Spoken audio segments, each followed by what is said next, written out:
નમસ્કાર વિદ્યાર્થી મિત્રો, ભાગીદારનો પ્રવેશનો અભ્યાસ કરીએ છીએ.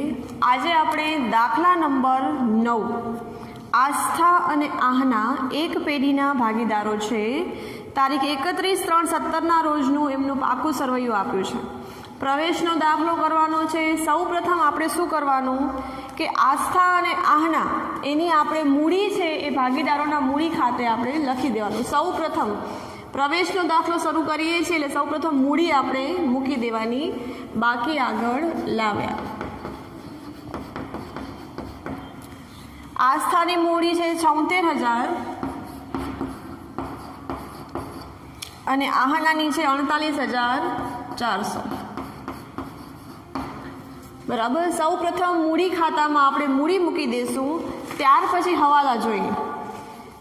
તારીખ 1/4/17થી સોનુને નવા ભાગીદાર તરીકે આપણે દાખલ કર્યો છે. પ્રવેશની શરતો જોઈએ કે સોનું મૂડી તરીકે ₹80,000 અને તેના ભાગની પાઘડી પૈકી 7200 રૂપિયા રોકડા લાવે છે. બરાબર. સોનું મૂડી પેટે 80,000 લાવે છે તો રોકડ ખાતે ઉધાર, મૂડી ખાતે જમા. એટલે સોનુની મૂડી છે 80,000 અને રોકડની બેલેન્સ આપી હશે 16,000. બરાબર. એટલે બાકી આગળ લાવે આવશે 16,000 છે અને સોનું મૂડી તરીકે 80,000 લાવે છે એટલે સોનુના મૂડી ખાતે 80,000. બરાબર. અને મૂડી ખાતાની જમા બાજુ આવશે રોકડ ખાતે અને સોનુના ખાનામાં લખવાનું 80,000. બરાબર. તેના ભાગની પાઘડી પૈકી 7200 રૂપિયા રોકડા લાવે છે. 7200 રોકડા લાવે છે એટલે આપણે શું કરવાનું, એના ભાગની પાઘડી કેટલી છે એ જોવાની. તો નફા નુકસાનનું નવું પ્રમાણ તમને 4:3:3 આપી દીધું છે. બરાબર. હવે એક વખત આપણે શું કરશું, ત્યાગનું પ્રમાણ શોધી લઈએ અને નવા ભાગીદાર સોનુના ભાગની પાઘડી શોધી લઈએ. બરાબર. તો આસ્થા, આહના અને સોનું એનું જૂનું પ્રમાણ નથી આપ્યું એટલે જૂનું પ્રમાણ હશે 1:1 અને નવું પ્રમાણ તમને આપ્યું છે 4:3:3. બરાબર. એટલે આવશે 10 થાય, 3 ને 3 6 ને 4 10. તો આસ્થા અને આહના જૂનું પ્રમાણ માઇનસ નવું પ્રમાણ 1/2 -4/10 1/2 -3/10. સમછેદી કરીએ એટલે ગુણ્યા 5 કરવું પડશે. એટલે 5માંથી 4 જાય એટલે 1/10, 5માંથી 3 જાય એટલે 2/10. એટલે આપણે ત્યાગનું પ્રમાણ કેટલું આવશે 1:2. બરાબર. ત્યાગનું પ્રમાણ આપણને મળ્યું 1:2. હવે સોનુના ભાગ છે 3 પાઘડીનું મૂલ્યાંકન 40,000 કરવામાં આવ્યું. સોનુના ભાગની પાઘડી જોઈએ. સોનુના ભાગની પાઘડી તો પેઢીની પાઘડી હશે, પેઢીની પાઘડી 40,000 છે. બરાબર. તો 40,000 પેઢીની પાઘડી છે તો સોનુનો ભાગ છે 3/10. બરાબર. એટલે પેઢીની સોનુના ભાગની પાઘડી કેટલી થશે 12,000. સોનુના ભાગની પાઘડી કેટલી થશે 12,000. હવે પણ સોનુના ભાગની પાઘડી છે 12,000 અને રોકડા કેટલો લઈ આવે છે 7200. એનો મતલબ કે સોનું છે એ અંશતઃ રોકડમાં લઈ આવે છે. 7200 રોકડા લઈ આવશે અને બાકીના જે હશે એ શું કરે છે, એ રોકડા લઈ આવતો નથી. બરાબર. આપણે જોઈએ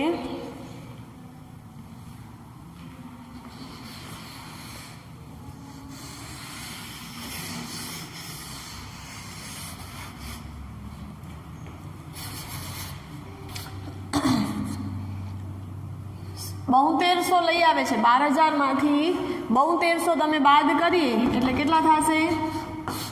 4800.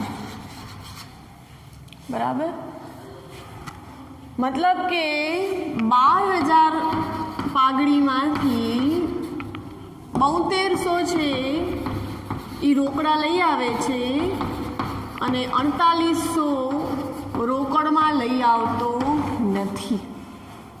સોનું છે એ 7200 રોકડા લઈ આવે છે અને 4800 રોકડા લઈ આવતી નથી. હવે રોકડા લઈ આવે છે એની આપણે શું આમ નોંધ કરતા હતા? તો પેલી આમ નોંધ કરતા હતા રોકડ ખાતે ઉધાર તે પાઘડીના પ્રીમિયમ ખાતે જમા 7200.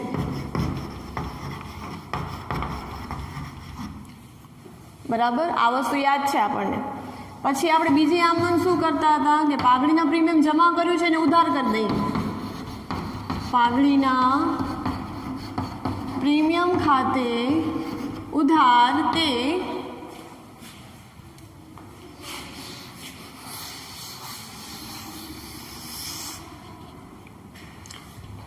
જૂના ભાગીદારો આસ્થા અને આહનાના મૂડી ખાતે, આસ્થાના મૂડી ખાતે જમા તે આહનાના મૂડી ખાતે જમા 7200 છે.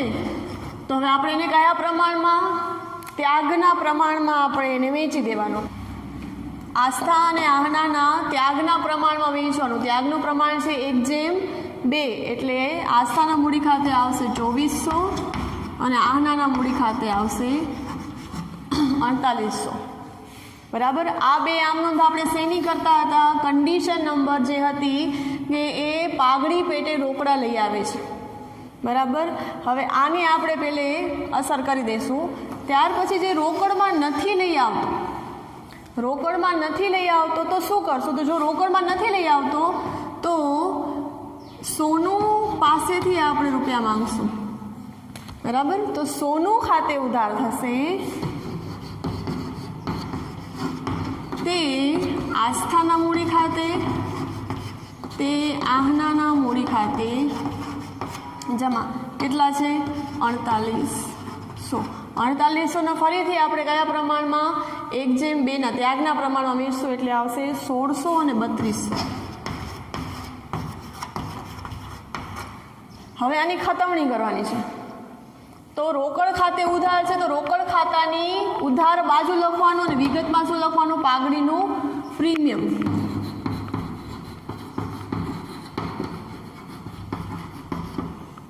$7200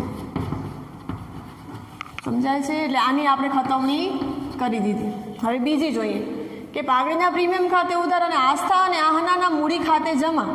એટલે આસ્થા અને આહનાના મૂડી ખાતાની જમા બાજુ લખશું.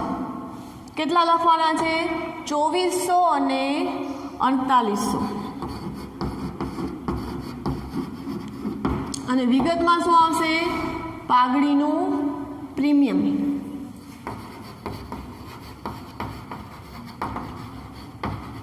આ બીજી ખતવણી થઈ ગઈ. બરાબર, ત્યાર પછી સોનું ખાતે ઉધાર તે આસ્થા અને આહના ખાતે જમા.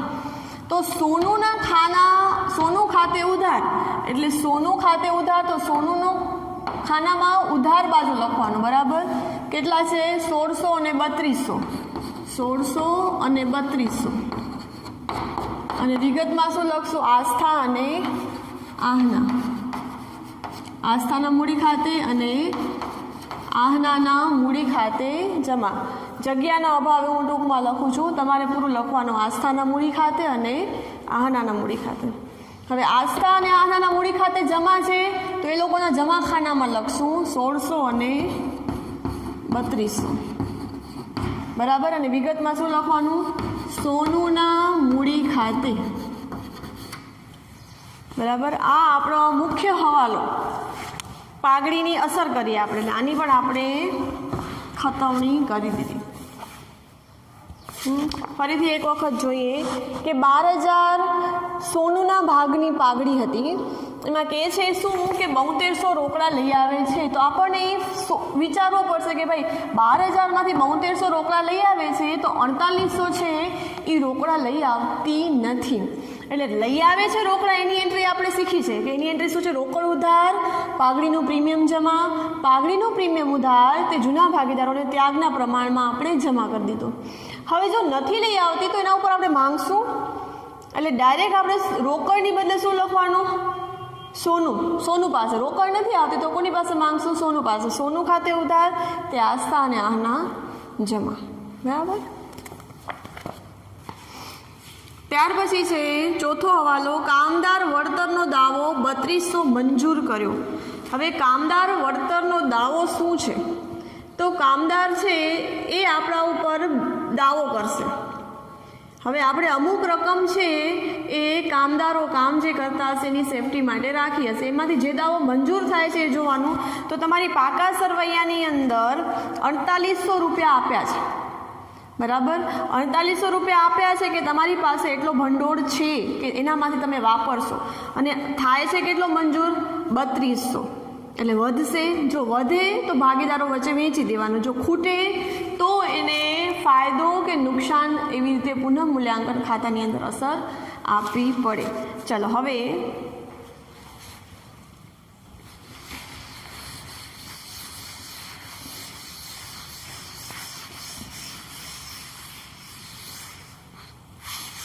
કામદાર વળતરનો દાવો 3200 મંજૂર કર્યો. આપણી પાસે છે કેટલું, 4800 છે. કામદાર વળતર ભંડોળ આપણી પાસે પાકા સરવૈયામાં તમે જોઈ શકશો કે કામદાર વળતર છે આપણી પાસે 4800. એનામાંથી દાવો કેટલો મંજૂર કર્યો છે, 3200. એટલે આપણી પાસે કેટલા બચશે, 1600 રૂપિયા. 1600 રૂપિયા આપણી પાસે બચ્યા, વધ્યા. તો એને આપણે શું કરવાનું, આસ્થા અને આહના વચ્ચે જૂના પ્રમાણમાં વેચી દેવાનું. 1600 ને 1:1 જૂનું પ્રમાણ છે એટલે 800, અને 800 કોને આપશું, આસ્થાને અને આહનાને આપી દેવાના. બરાબર. એટલે આપણે એને વેચીએ તો હંમેશા કારીગર વળતર ભંડોળ છે એની જમા બાકી હશે, એટલે મૂડી ખાતામાં જમા બાદ લખશું કારીગર વળતર ભંડોળ. આસ્થા અને આહનાને વેચશું એટલે 800 અને 800 લખી દેવાનું. બરાબર. હવે જે દાવો મંજૂર કર્યો છે 3200 એને આપણે પાકા સરવૈયામાં મૂડી દેવા બાજુ લખશું કામદાર વળતર ભંડોળ 3200.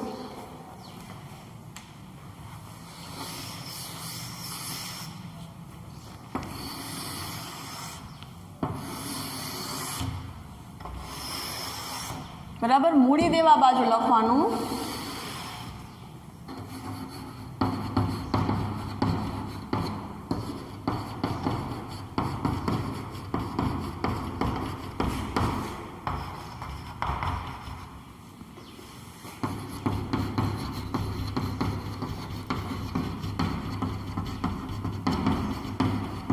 $3200. ધારો કે તમારી પાસે દાવો છે 4800, બરાબર, અને મંજૂર થાય છે 5000, તો તમારી પાસે ખૂટશે જ. અને જો વસ્તુ ખૂટી હોય તો વેચીએ શું, વધે એ વસ્તુ આપણે ભાગીદારોને વચ્ચે ડિસ્ટ્રીબ્યુટ કરીએ. પણ 4800 જ ભંડોળ છે આપણી પાસે, દાવો થાય છે 5000, તો 200 રૂપિયા જે આપણે બીજા નાખવા પડશે એ આપણે નુકસાની જશે. એટલે એ આપણે 200 રૂપિયા જે ડિફરન્સ હશે એ આપણે શું કરશું, પુનઃ મૂલ્યાંકન ખાતાની ઉધાર બાજુ. અહીંયા ક્યાંય વેચશું નહીં, કેમ કે વધ્યું જ નથી કે વેચી. ઓકે. ત્યાર પછી છે રોકાણો 19,200માં આહના લઈ જાય છે. તો રોકાણો કેટલા છે, પાકા સરવૈયામાં રોકાણો છે 20,000. 20,000ના રોકાણો છે અને લઈ કેટલામાં જાય છે, 19,200માં લઈ જાય છે. એની એન્ટ્રી પહેલાં આપણે કરી દઈએ. કોણ લઈ જાય છે, આહના લઈ જાય છે. તો આહનાના ખાનામાં 19,200 આપણે પહેલાં લખી દઈએ રોકાણો ખાતે. બરાબર. લઈ ગયા એટલે પાકા સરવૈયામાંથી તો ઉડી જ ગયું. હવે રોકાણો છે 20,000, રોકાણો 20,000ના છે. અને 19,000 ને 200માં લઈ જાય છે એટલે નુકસાની કેટલી? 800ની. નુકસાની 800ની. હવે તમારા પાસે ભંડોળ હશે, રોકાણ વધઘટ ભંડોળ છે 1600 રૂપિયા. એ તમે રોકાણ વધઘટ ભંડોળ શું છે કે રોકાણોની કિંમતમાં, બજાર કિંમતમાં જ્યારે વધઘટ થાય તો એ વધઘટ ભંડોળમાંથી આપણે વાપરીએ. તો તમારી પાસે આ નુકસાની છે. હવે તમારી પાસે રોકાણ વધઘટ ભંડોળ કેટલું છે? 1600 રૂપિયા છે. તો 1600માં જ તમે આ નુકસાની માંડી વાળવાની. 800 રૂપિયા મેં માંડી વાળ્યા, તો વધ્યા કેટલા? 800 વધ્યા. જો વધે છે તો ભાગીદારો વચ્ચે વેચો. તો ફરીથી હું આસ્થા અને આહનાને વેચીશ 400 અને 400. બરાબર. આસ્થા અને આહનાના મૂડી ખાતે 400 અને 400 રોકાણ વધઘટ ભંડોળ. એની બે એન્ટ્રી કરી. એક તો રોકાણો છે 19,200 આહનાના ખાનામાં લખ્યા, અને રોકાણ વધઘટ ભંડોળની જે નુકસાની હતી એ નુકસાનીમાંથી જે બચ્યા ભંડોળમાંથી એ મેં શું કરે? આસ્થા અને આહના વચ્ચે વેચ્યું. પાકા સર્વેમાં ક્યાંય આવશે નહીં.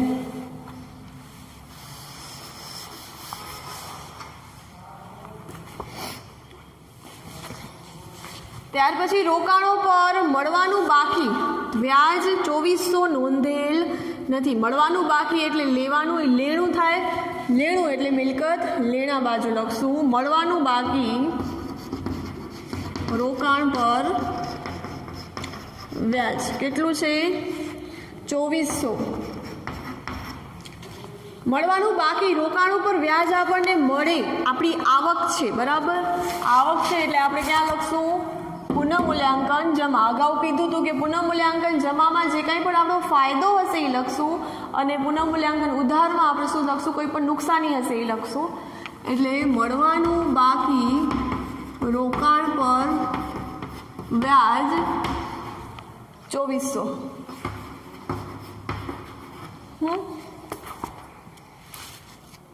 લેણદારોએ લખેલી દેવી હુંડી 2000 સ્વીકારેલ જે ચોપડે નોંધેલ નથી, તો નોંધી દઈએ.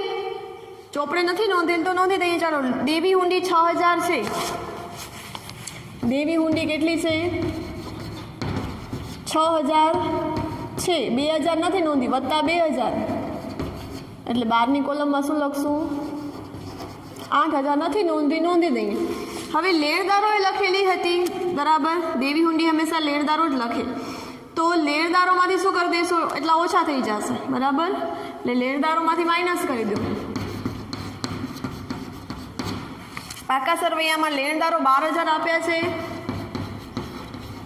માઇનસ 2000 કરો એટલે 12ની કોલમમાં કેટલા આવશે? 10000. જમીન મકાનની ચોપડી કિંમત તેની બજાર કિંમત કરતાં 20% ઓછી છે. જમીન મકાનની ચોપડે કિંમત એની બજાર કિંમત કરતાં 20% ઓછી છે. તો આપણે એવું ધારીએ કે ધારો કે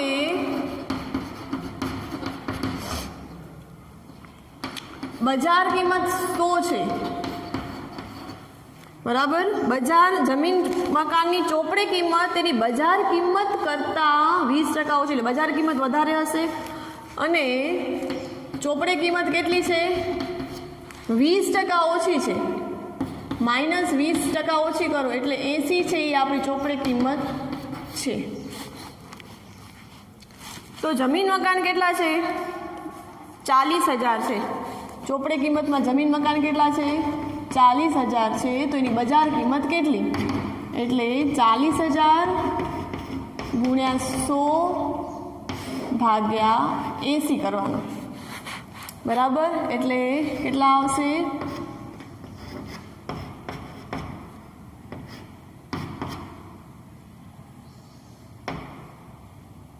40. બરાબર. એટલે આવશે 50000. જમીન મકાનની બજાર કિંમત કેટલી છે? 50000. અને ચોપડી કિંમત કેટલી છે? 40000. 10000નો વધારો થયો. વધારો એટલે આપણો ફાયદો, એટલે જમીન મકાન 10000નો ફાયદો, એટલે અહીંયા 10000 લખવાના.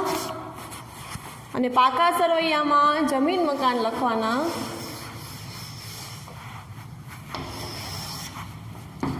जमीन मकान 50,000 बराबर 40,000 वत्ता 10,000 चूकवेल वीमा प्रीमियम में 4800 रुपया आवता वर्षना छे एटले अगाउथी चूकवेला छे एटले आपणे लेवाना थाय।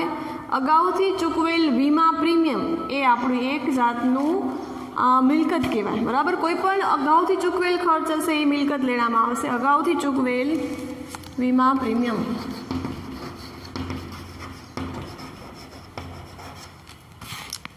4800 अगाउथी चूकवी दઈએ છીએ તો એ આપણા માટે ફાયદો છે એટલે એ પણ આવશે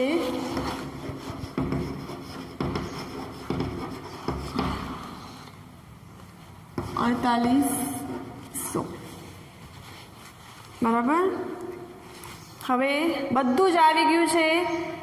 પાઘડી જે મિલકત લેણા બાજુ છે એને આપણે ચોપડે પાઘડી છે એને આપણે વેચી દઈએ।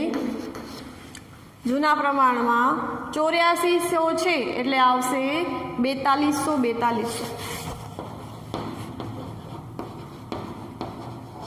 બરાબર। ત્યાર પછી જમીન મકાન આવી ગયા। યંત્રો 32,000 સોરી યંત્રો 32,000 રોકાણો આવી ગયું। દેવાદારો 25,200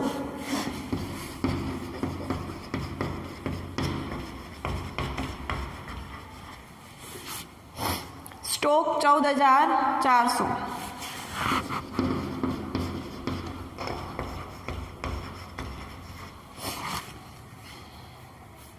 रोकड़नी આવી ગઈ। જાહેરાત ઝુંબેશ ખર્ચ જાહેરાત ઝુંબેશ ખર્ચ અને નફા નુકસાન ખર્ચનું ખાતું એ પણ એક આપણે મૂડી ખાતામાં વેચી દેવો પડશે। ઉધાર બાકી છે એટલે ઉધાર બાજુ વેચવાનું। જાહેરાત ઝુંબેશ ખર્ચ માત્ર અને માત્ર જૂના ભાગીદારોને જૂના પ્રમાણમાં બરાબર। અનામતની વહેંચણી છે આ તો આ પણ આપણે વેચવાનું। 3200 છે એટલે 1600 અને 1600 જૂનું પ્રમાણ આપણું 1:1 છે એટલે નફા નુકસાન ખાતું 4000 નફા નુકસાન ખાતું છે 4000 છે એટલે 2000 અને 2000 બરાબર। મૂડી ખાતા મૂડી દેવા બાજુ મૂડી ખાતા આવી ગયા છે। કામદાર વળતર ભંડોળ રોકાણ વધઘટ ભંડોળ પ્રોવિડન્ટ ફંડ છે 6400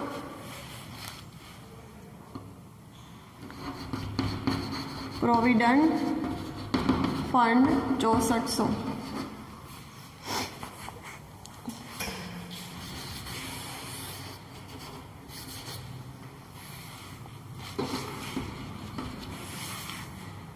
गालखाद अनामत 8000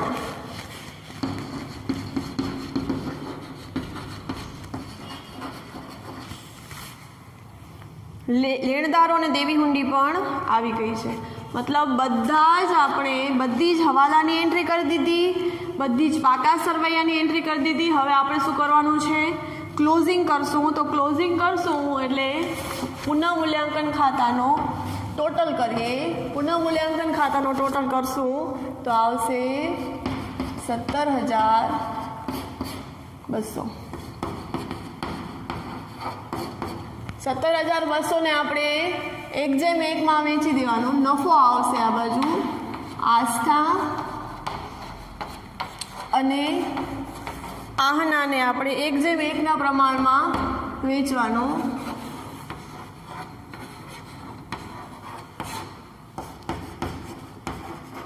बराबर अने एने आपणे उधार बाजू लख्या हशे जमा बाजू लखवानुं। पुनः मूल्यांकन खातानो नफो 8,600 8,600 हवे मूडी खाता ने क्लोज करिए। मूडी खाता में आस्थानो सरवाळो करवानो 89,800 आवशे 66,200 आवशे अने 75 80,000 आवशे।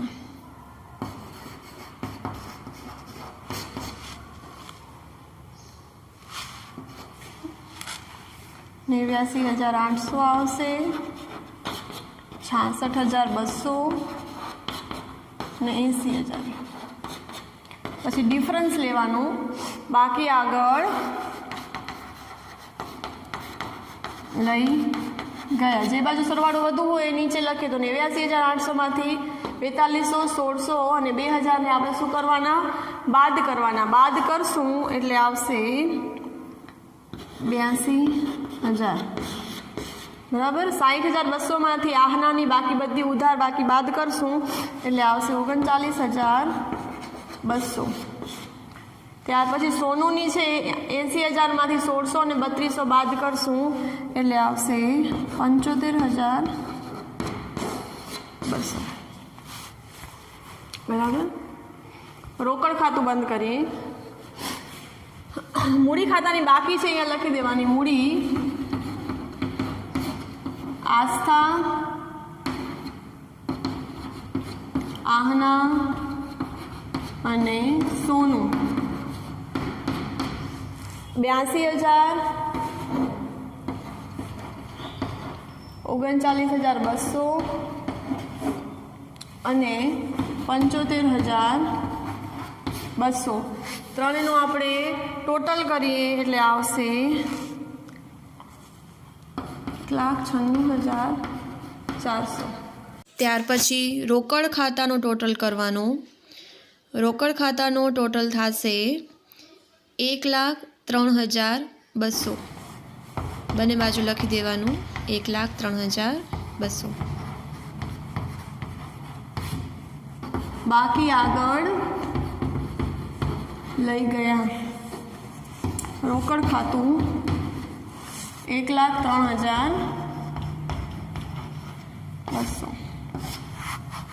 બધી જ એન્ટ્રી આપણે કરી દીધી છે. ક્લોઝિંગ કેવી રીતે કરી? તો આ મૂડી ખાતું બંધ કરી અને જે બેલેન્સ આવશે એને આપણે મૂડી ખાતામાં લઈ જશું. રોકડ ખાતું બંધ કરશું તો રોકડ ખાતાની જે બેલેન્સ આવશે એને આપણે મિલકત લેના બાજુ લઈ જવાની.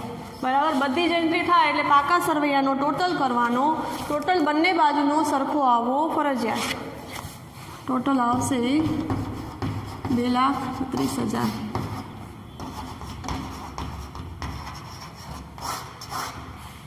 બરાબર. આ આપણો દાખલો પૂરો. આભાર.